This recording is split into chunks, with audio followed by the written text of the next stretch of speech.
नमस्कार मंडळी, कसे आहात तुम्ही सगळे? आज आपण गावाकडून आलेलो आहोत आणि खूप सारे नारळ येताना आपल्याला दिलेले आहेत. आता या नारळाचं करायचं काय असा प्रश्न होता. तर म्हटलं चला आता रोज वेगवेगळा पदार्थ बनवूयात.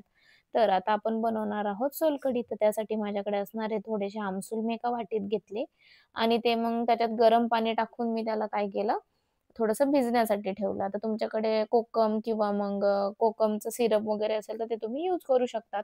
त्यानंतरनं जे नारळ होतं त्याला सगळ्या साइडनी मी काय केलं, खूप वेळ असं ठोकलं, जेणेकरून ते पटकन इझिली बाहेर निघेल आणि नारळ सोलण्यासाठी जास्त काही त्रास देणार नाही. आता हे जे नारळ आहे ना, त्या नारळांचं मी ठरवलं होतं, की वेगवेगळे पदार्थ आपण बनवूया. तर सगळ्यात पहिल्यांदा नारळाचा जो पदार्थ डोळ्यासमोर येतो, तो असतो आपला सोलकढी.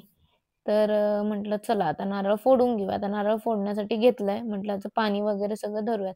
घरची नारळ असल्यामुळे भरपूर मोठी आहेत. त्याच्यातून पाणी पण खूप सारं निघतंय आणि नारळसुद्धा खाण्यासाठी खूप गोड आहे. चला तर आता आपलं नारळ फुटलेलं आहे. त्याचं पाणी सगळं मी काढून घेतेय एका कंटेनरमध्ये. खूप जास्त पाणी नारळाला निघालेलं आहे. तुम्ही बघू शकत असाल. तर आता हे सगळं पाणी एकदा सगळं एम्प्टी करूया. त्यानंतर नारळ सगळ्या साइडने व्यवस्थित फोडून घेऊयात, जेणेकरून मग आपल्याला त्यातलं खोबरं वगैरे काढता येईल.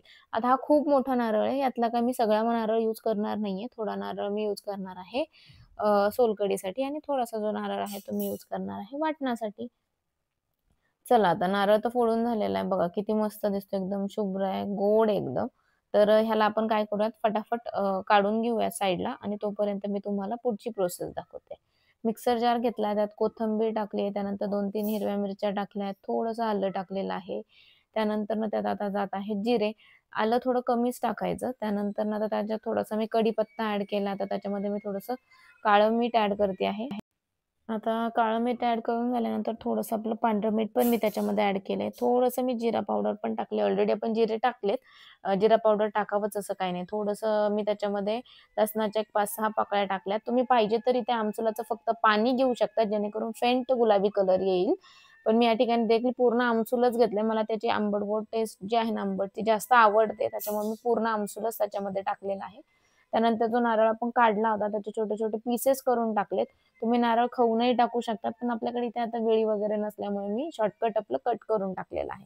चला तर आता मिक्सर जारला आपण लावूयात आणि त्यानंतर हे वाटण वाटण्यासाठी सुरुवात करूयात. आता थोडंसं मी काय केलं अगोदर वाटण ओबड-धोबडच काढलं तुम्हाला मी दाखवते. ह्याच्यासाठी थोडं पाणी लागणार आहे आपल्याला. लागल तसं थोडं-थोडं पाणी मी त्याच्यामध्ये ॲड करत नंतरनं वाटण काढलं. या पद्धतीने पेस्ट तयार झालेली आहे मस्त गुलाबी कलरची. आता ही जी पेस्ट आहे ना, ही आपण काय करूयात एका फडक्याने किंवा चाळणीने गाळू शकतो. तर मी तुम्हाला अगोदर दाखवते, की थोडंसं पाणी मी ज्या मटक्यात ॲड केलं. ही एकदम बारीक चाळणी आहे, तुम्ही बघू शकत असाल. तर तुमच्याकडे फडकं किंवा पंचा नसेल, तर त्या केसमध्ये तुम्ही असं चाळणीत टाकून आणि त्यानंतरनं थोडंसं चमच्याने प्रेस वगैरे करून तुम्ही काढू शकता.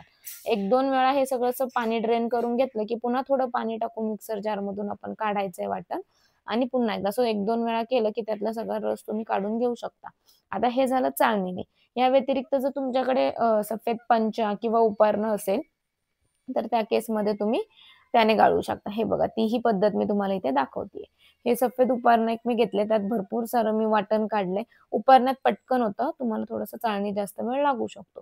त्यानंतर आता मस्तपैकी ते उपरणं काय केलंय आपण, हातात त्याची एक पुरचुंडी केली आहे आणि ना पटकन त्याचा सगळा जो रस आहे तो खाली ड्रेन होतोय. उपरणं हे थोडंसं पातळच हवंय, जेणेकरून ते सगळं गाळून निघलं पाहिजे व्यवस्थित आणि फटाफट झालं पाहिजे. चला तर या पद्धतीने तुमची सोलकढी रेडी झालेली आहे. आता सोलकढी खाण्यासाठी कोकणात जाण्याची स्पेशली काही गरज नाहीये. तुम्ही घरच्या घरी सुद्धा सोलकढी बनवू शकता. ॲक्चुअली सोलकढी, उकडीचे मोदक किंवा फिश म्हटलं ना, की मग कोकणाची आठवण येते. चला तर प्लेटिंगला घेऊयात. मस्तपैकी सोलकढी झालेली आहे. टेस्ट पण खूप छान झाली होती. व्हिडिओ तुम्हाला आवडला असल्यास लाईक करा, कमेंट करा, शेअर करा आणि सगळ्यात महत्त्वाचं म्हणजे आपल्या चॅनलला सबस्क्राईब करायला विसरू नका. आता पुन्हा एकदा भेटूयात एका नवीन व्हिडिओसोबत. आता तोपर्यंत सोलकडीचा व्हिडिओ एन्जॉय करा. भेटूयात आता नेक्स्ट व्हिडिओमध्ये. Bye bye.